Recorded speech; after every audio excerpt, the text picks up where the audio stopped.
A shy maid accidentally cleaned the wrong CEO's office, unaware the millionaire came back early. Anne. You won't believe how one nervous mistake completely changed her life forever. She just wanted to clean and disappear. But fate had another plan.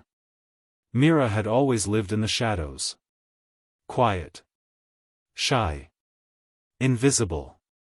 Working as a cleaning maid in a massive corporate building in Mumbai, her day started before dawn and ended after everyone had left. She preferred it that way. The silence. The stillness. No judgment. No eyes on her stained uniform or her trembling hands. She was used to being overlooked. To hiding her dreams behind layers of dust and silence. She didn't mind. As long as she could earn enough to pay for her younger brother's school fees and her mother's medicine, it didn't matter.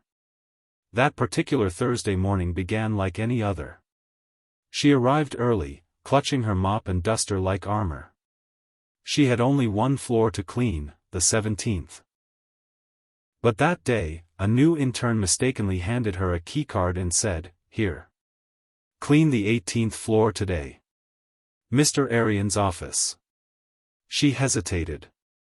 The 18th floor was reserved. Rumors said it belonged to the elusive CEO himself, Arian Dev Malik. A young, mysterious millionaire who had taken over the company after his father's death. No one saw him much. He usually worked from abroad, managing his empire from afar. Mira tried to protest. But the intern was already gone. Her stomach twisted with anxiety, but she couldn't afford to lose the job. So, gripping the keycard tightly, she took the elevator to the forbidden floor. The 18th floor was breathtaking. A massive glass window overlooked the city skyline. Every surface gleamed. Abstract art lined the walls. And there it was, his office. Huge. Imposing. Almost sacred. She stepped in, her heart pounding. "Just clean and leave," she whispered. She dusted carefully. Polished the marble desk. Realigned the expensive pens. Her eyes caught a photo frame. It showed a young Aryan smiling with his mother. She paused for a moment, surprised to see softness in his expression. The media always painted him as cold and ruthless. Lost in thought, she didn't hear the elevator ding. Didn't hear the footsteps approaching. Didn't know that Arian Dev Malik had returned, 2 weeks early. He entered silently, pausing at the door. Confused. Who was this girl? She wasn't wearing a staff uniform of the top-level employees. Her dupatta was slipping off one shoulder, her hair pinned back hastily. She hummed softly while dusting a bookshelf. For a moment, he didn't say a word. He just watched. There was something oddly calming about her presence. Mira turned, and dropped the feather duster. Their eyes met. She gasped, recognizing the face from the frame. I'm so sorry, sir. They told me to clean, there was a mistake, I'll leave right away, she stammered, stepping backward in fear. But Arian raised his hand, gently. It's okay, he said. His voice was calm. Deep. She stared at him, stunned. He wasn't angry. He looked around. The office felt different. Warmer. More human. You did a good job, he said simply. She didn't know what to say. But he noticed her hands, calloused. Cracked. Her shoes, torn at the edge. And for the first time in a long while, Arian Malik felt something shift inside him. The next day, Arian came in early again. And the next. Every time, she was there. Cleaning quietly. But now she tried to avoid his gaze. One morning, he left a cup of tea on the desk. Her favorite kind, masala chai. She blinked at it, confused. Slowly, a fragile friendship formed. He asked her name.